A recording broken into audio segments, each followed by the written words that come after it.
নমস্কার বন্ধুরা, আমি চলে এসেছি আজকে আবার একটা নতুন রেসিপি নিয়ে। আজকে আমি বানাবো টমেটোর ভর্তা। তার জন্য আমি এখানে 3টে টমেটো নিয়ে নিয়েছি। একটা গ্যাস জ্বালিয়ে দিয়েছি, গ্যাসের মধ্যে দিয়ে দিলাম টমেটোগুলো। ভালো করে পুড়িয়ে নেব। ভালো করে পুড়িয়ে নিয়ে আমি এই যে বন্ধুরা, আমার টমেটোটা পোড়ানো হয়ে গেছে। এবারে আমি এটা একটা পাত্রের মধ্যে নিয়ে নেব। পাত্রটায় জল দিয়ে দিয়েছি, জল নিয়ে নিয়েছি। জলটার মধ্যে এটা আমি দিয়ে দেবো। এবারে কড়াই চাপাবো আমি একটা গ্যাসে। আমার টমেটোটা তখনকে ঠান্ডা হোক। একটা গ্যাসে কড়াই চাপালাম। কড়াইয়ের মধ্যে দিয়ে দিলাম সর্ষের তেল।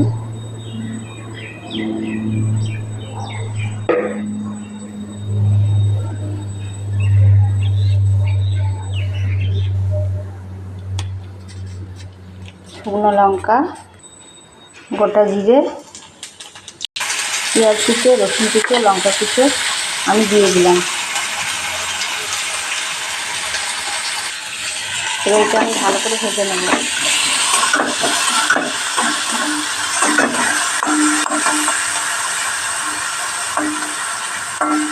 এটা আমার ভাজা হোক, তখন আমি টমেটোতে ছালগুলো ছাড়িয়ে নেব। পেঁয়াজ রসুন কাঁচা লঙ্কা এটা আমার ভাজা হয়ে গেছে। এটা আমি সরিয়ে দেবো। এখানে একটা ডিম ফাটিয়ে আমি দিয়ে দেবো।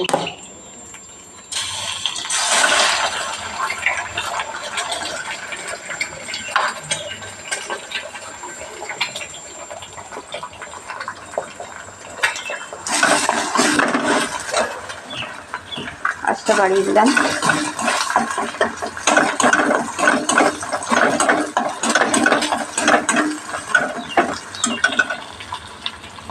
এই যে বন্ধুরা, তোমরা দেখতেই পাচ্ছ আমার ভাজা হয়ে গেছে। একসাথে সব মিশিয়ে নিলাম। এবারে টমেটোগুলো আমি দিয়ে দেবো।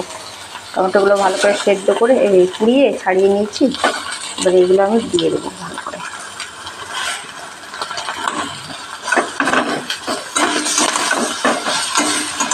হাফ আলু সেদ্ধ দেবো।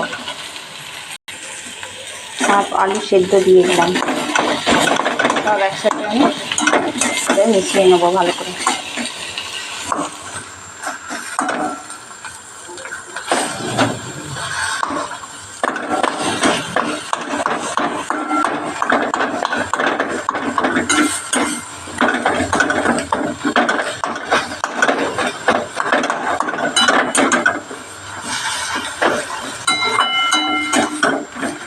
এবারে একে একে আমি সব মশলাগুলো দেবো।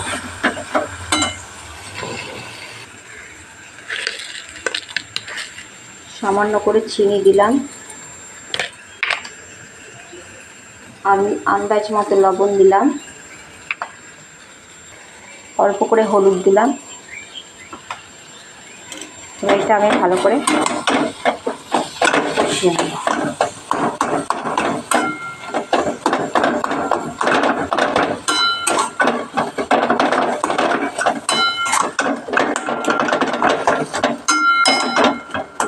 এই ভর্তাটা থাকলে আর কিছুই লাগবে না, মাছ মাংস কিছুই লাগবে না। এটা দিয়েই এক থালা ভাত নিমেষেই শেষ হয়ে যাবে। তোমরা খেয়ে দেখো বন্ধুরা, অবশ্যই কমেন্টে জানিও। এই যে এটা আমার হয়ে গেল। এবার আমি কয়েকটা কাঁচা লঙ্কা চিড়ে দেবো। কয়েকটা কাঁচা লঙ্কা চিড়ে দিয়ে দিলাম আমি। এটা আমার হয়ে গেছে রেডি।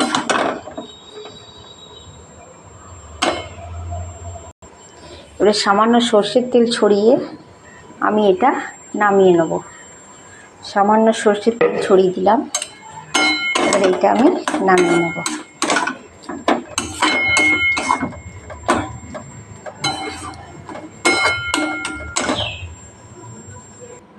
দেখো বন্ধুরা, আমি এটা ঢেলে নিয়েছি কড়াইয়ের থেকে। এখানে হয়ে গেছে আমার এটা।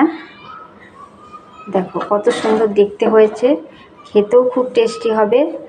আর কিছুই লাগবে না, মাছ মাংসকেও হার মানাবে এই ভর্তাটা। তোমরা বানিয়ে খেয়ে দেখো আর কমেন্টে অবশ্যই জানিও কেমন লাগলো তোমাদের। দেখো এটা আমি এবারে ঢাকা দিয়ে রেখে দেবো।